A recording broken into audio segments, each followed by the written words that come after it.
विक्रम ने कहा, धन्यवाद मेरे दोस्त, और इसरो ने रच दिया इतिहास। चंद्रयान ने वो कर दिखाया जो बड़ी बड़ी स्पेस एजेंसियां भी नहीं कर पाईं।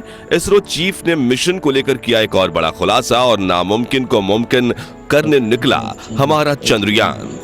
दोस्तों, हम सभी इस बात को बहुत अच्छे से जानते हैं कि चंद्रयान 3 हमारे लिए कितना बड़ा और कितना महत्वपूर्ण मिशन है, क्योंकि इस मिशन के पीछे हमारे वैज्ञानिकों की कई सालों की मेहनत, सैकड़ों करोड़ों रुपए का बजट और सबसे जरूरी हमारे देश की साख भी दांव पर लगी हुई है। और अभी तक के मिशन को अगर देखें तो चंद्रयान 3 ने हमारे सर को एक पल के लिए भी झुकने नहीं दिया है।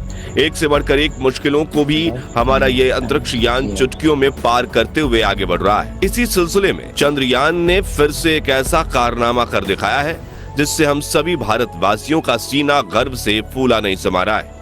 लेकिन साथियों, सोचने वाली बात तो ये है कि अब वो घड़ी भी दूर नहीं है जिस पर आकर हमारा चंद्रयान 2 फेल हुआ था।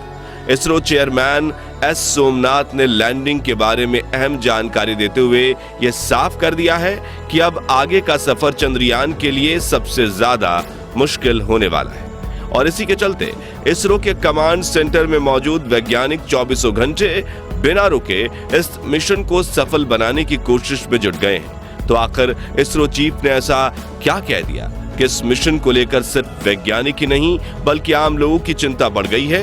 चंद्रयान ने ऐसा क्या कारनामा किया है? दुनिया भर में लोग इसकी सफलता के कसीदे गढ़ रहे हैं और अब आगे सॉफ्ट लैंडिंग करने के लिए इसको कौन कौन सी चुनौतियों का सामना करना होगा, ये सब कुछ आज हम आपको बताने वाले हैं। इसलिए वीडियो को अंत तक जरूर देखिएगा। दोस्तों, चंद्रयान 3 इस समय चांद की सतह के बेहद नजदीक है और इसका आखिरी पड़ाव यानी लैंडिंग प्रोसीजर स्टार्ट हो चुका है। इस सब की शुरुआत 16 अगस्त को हुई जब चंद्रयान को चांद के 153 गुने 163 किलोमीटर वाले 5वें और आखिरी ऑर्बिट में एंटर कराया गया। इसके बाद ये चक्कर पूरा करके अगले ही दिन यानी 17 अगस्त को इसके लैंडर और प्रपल्शन मॉड्यूल को एक दूसरे से अलग किया गया। ऐसा करने के लिए वैज्ञानिकों ने चंद्रयान के अंदर एक छोटा सा विस्फोट किया जिससे दोनों हिस्सों को जोड़कर रखने वाला बोल्ट कट गया और स्प्रिंग से मिले एक धक्के की बदौलत लैंडर मॉड्यूल अपने प्रपल्शन मॉड्यूल को पीछे छोड़कर खुद आगे बढ़ गया। इसी दौरान लैंडर मॉड्यूल के प्रपल्शन मॉड्यूल को मैसेज देते हुए कहा कि यहां तक के सफर के लिए शुक्रिया मेरे दोस्त, और इस तरह अलविदा कहकर ये आगे अपने सफर पर निकल गया। इसके बाद अगले 24 घंटों तक लैंडर और प्रपल्शन मॉड्यूल एक ही कक्षा में एक दूसरे के आगे पीछे चक्कर काटते रहे और फिर सही मौका देखकर 18 अगस्त को वैज्ञानिकों ने लैंडर की डीबूस्टिंग स्टार्ट कर दी जिससे ये एक और भी छोटे ऑर्बिट में आ गया, साथ ही इसकी गति भी कम कर दी गई। दोस्तों, डीबूस्टिंग का सीधा सीधा मतलब है चांद का लैंडिंग प्रोसीजर अब शुरू हो चुका है जिसमें ये धीरे धीरे गति कम करते हुए अपने ऑर्बिट को छोड़कर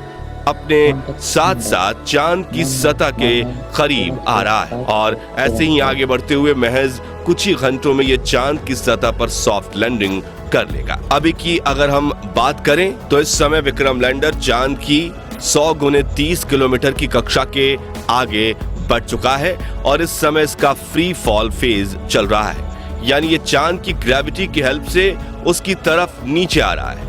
इसरो वैज्ञानिक पूरी तरह सचेत हैं और वो इस पर पल पल नजर रख रहे हैं और खबर भी ले रहे हैं। असल में वैज्ञानिकों को अच्छे से पता है कि चंद्रयान इस समय अपने सबसे क्रिटिकल फेज से गुजर रहा है और इसी को देखते हुए इसके सभी सेंसर्स और इंजन्स अब ऑन कर दिए गए हैं, क्योंकि इम्तिहान की वो घड़ी आ चुकी है जिसका हम पिछले करीब 40 दिनों से इंतजार कर रहे हैं। इस समय चंद्रयान अपने इस पूरे मिशन के सबसे मुश्किल टेस्ट से गुजर रहा है, क्योंकि वर्टिकल लैंडिंग करना और वो भी चांद के दक्षिणी ध्रुव में ये बहुत ज्यादा मुश्किल काम है। अब जिन लोगों को नहीं पता उन्हें हम बता दें कि विक्रम लैंडर चांद की सतह पर वर्टिकली यानी सीधा खड़ा होकर लैंड करने वाला है, जो हॉरिजॉन्टल लैंडिंग की तुलना में काफी ज्यादा मुश्किल होता है। असल में जब किसी यान को वर्टिकली लैंड कराया जाता है तो हवा में उसका सीधा रखना और साथ ही उसकी गति को कंट्रोल करना बहुत ही मुश्किल हो जाता है। इसका कारण यह है कि वर्टिकली नीचे आते हुए यान की रफ्तार काफी ज्यादा तेज हो जाती है। हालांकि पृथ्वी के मुकाबले चांद की ग्रेविटी 6 गुना कम है, लेकिन चांद का वायुमंडल बहुत ज्यादा पतला है, जिसके चलते यहाँ एयर रेसिस्टेंस ना के बराबर है और इसकी वजह से नीचे गिरते हुए किसी भी ऑब्जेक्ट की स्पीड काफी ज्यादा बढ़ जाती है।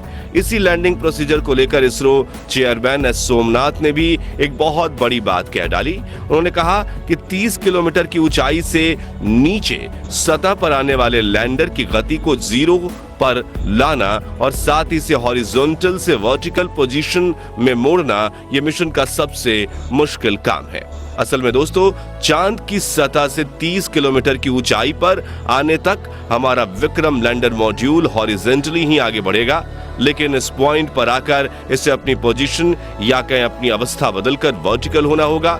इसके लिए लैंडर में लगे रेट्रो बूस्टर्स को फायर किया जाएगा, लेकिन यह काम काफी ज्यादा कैलकुलेटिव होने वाला है, क्योंकि बूस्टर्स को अगर आवश्यकता के अनुसार जितनी जरूरत है उतनी मात्रा और उतनी देर तक फायर नहीं किया गया तो लैंडर वर्टिकल नहीं हो पाएगा।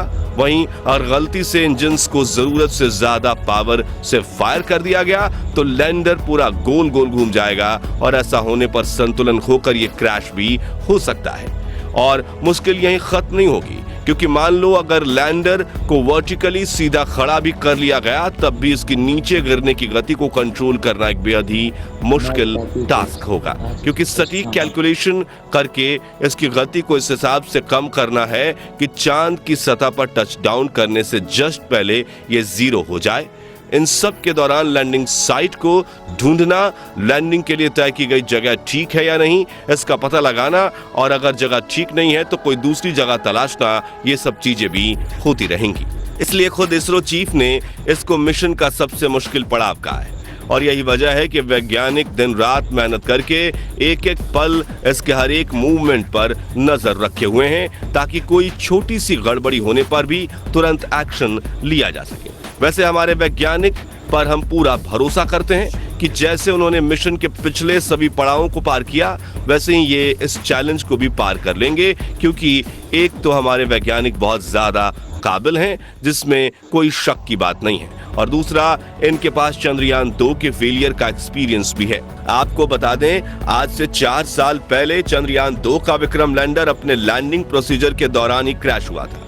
इसलिए इस मिशन में क्या गलतियां पहले हुई और क्या गलतियां अब आगे हो सकती हैं, इन सब के बारे में वैज्ञानिकों को बहुत अच्छे से पता है और अपनी पिछली सभी गलतियों को सुधार कर ही चंद्रयान 3 मिशन को लॉन्च किया गया है। अगर हम चंद्रयान 2 और चंद्रयान 3 के विक्रम लैंडर की आपस में तुलना करें तो इसमें कई बड़े और अहम बदलाव देखने को मिलते हैं। सबसे पहले तो चंद्रयान 3 के लैंडर में 4 इंजन लगाए गए हैं, जबकि चंद्रयान 2 के लैंडर में ये 5 थे।